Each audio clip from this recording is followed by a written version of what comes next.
आज जो हम पढ़ेंगे वो पढ़ेंगे क्रिस्टल ऑक्सीलेटर के बारे में। क्रिस्टल ऑक्सीलेटर होता क्या है उसके बारे में हम पढ़ेंगे। क्रिस्टल ऑक्सीलेटर में हम करते क्या हैं, जो ऑक्सीलेशन है वो क्रिस्टल के थ्रू प्रोवाइड कराते हैं, और इसमें जो ऑक्सीलेशन जो होता है हमारा क्रिस्टल वो 180 डिग्री फेज शिफ्ट प्रोवाइड कराता है, और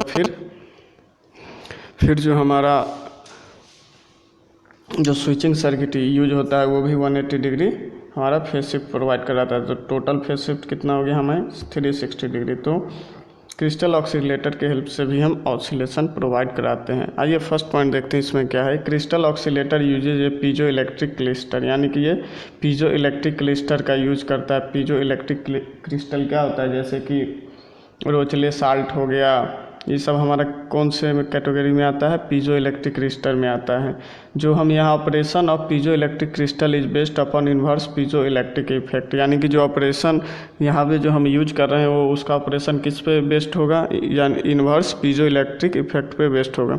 ये हमारा क्या होता है, पीजो इलेक्ट्रिक मटेरियल होता है। इसका जब हम इक्विवेलेंट इलेक्ट्रिकल सर्किट डायग्राम बनाते हैं तो इस फॉर्म में आता है। आर रेजिस्टेंस हो गया, एल ए सी क्या हमारा इंडक्टेंस हो गया सीरीज में, और सी ए सी हमारा क्या है कैपेसिटेंस हो जाएगा, और ये शंट कैपेसिटर हो गया। आइए नेक्स्ट पॉइंट देखते हैं।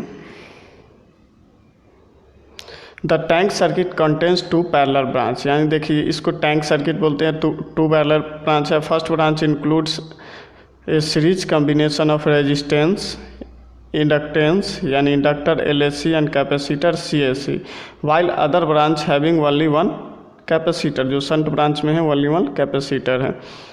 अब देखिए जो the L A C A C and are the electrical equivalent of mass compliance and internal friction of crystal, यानी कि जो इंटरनल क्रिस्टल हुआ उसका जो क्या हो गया, इंडक्टेंस हो गया, कैपेसिटर और रेजिस्टेंस हो गया। पीजो इलेक्ट्रिक इफेक्ट के बारे में हमने पढ़ा था। जब उस पर हम कोई मैकेनिकल फोर्स अप्लाई करते हैं तो उसमें क्या होता है, उसके जो डिज़ाइन में होता है वो चेंज होता है। जो चेंज होता है वो किसके फॉर्म में हमें मिलता है, वो वोल्टेज या करंट के फॉर्म में मिलता है। जबकि हम इन्वर्स पीजो इलेक्ट्रिक इफेक्ट क्या होता है, जब हम वोल्टेज अप्लाई करते हैं तो उसमें क्या होता है, मैकेनिकल चेंज होता है। मैकेनिकल चेंज होगा तो वहाँ पे क्या होगा, वाइब्रेशन प्रोड्यूस होगा। तो उसी के हेल्प से हम क्रिस्टल ऑक्सीलेटर में हम क्या करते हैं, ऑसिलेशन प्रोवाइड करवाते हैं। तो आइए देखिए नेक्स्ट में क्या है, पीजो इलेक्ट्रिक इफेक्ट के बारे में अब हम जानेंगे।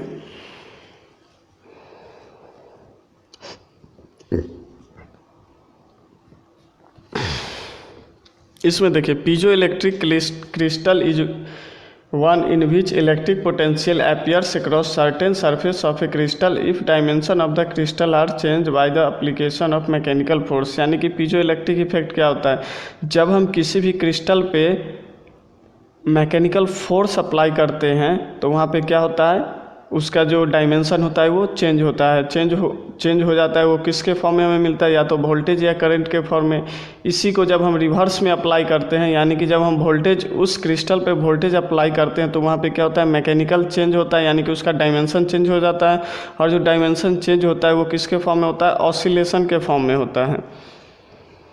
नेक्स्ट पॉइंट देखिए, application of force rearrange the charges, यानी कि जब हम फोर्स अप्लाई करते हैं तो चार्ज को रीअरेंज करता है। Therefore one surface is positively charge while opposite surface is negatively charge.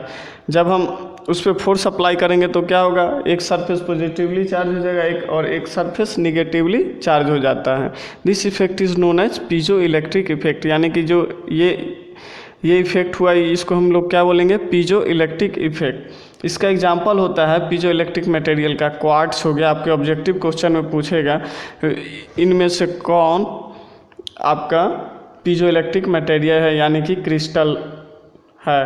तो इसमें क्या हो जाएगा, क्वार्ट्स हो जाएगा, रोचले साल्ट हो जाएगा, सेरामिक्स हो जाएगा, लिथियम सल्फेट हो जाएगा, टॉर्मेलाइन हो जाएगा, अमोनियम डाइहाइड्रोजन फॉस्फेट हो जाएगा। ये सब क्या है, पीजो इलेक्ट्रिक क्रिस्टल है। अब देखिए इसका वर्किंग क्या होता है। The crystal oscillator is operated either in series resonant और पैरेलल रेजोनेंट, यानी कि जो क्रिस्टल ऑक्सीलेटर है वो दो तरह से काम करता है, या तो सीरीज रेजोनेंट में काम करता है या पैरेलल रेजोनेंट मोड में काम करता है। सीरीज रेजोनेंट में क्या होता है, हम क्रिस्टल को एज ए फीडबैक प्रोवाइड कराते हैं, जबकि शंट में देखिए, शंट में भी हम क्या किए हैं, एज ए फीडबैक या एज ए आउटपुट से हमने फीडबैक लेके शंट में इसको कनेक्ट किया है।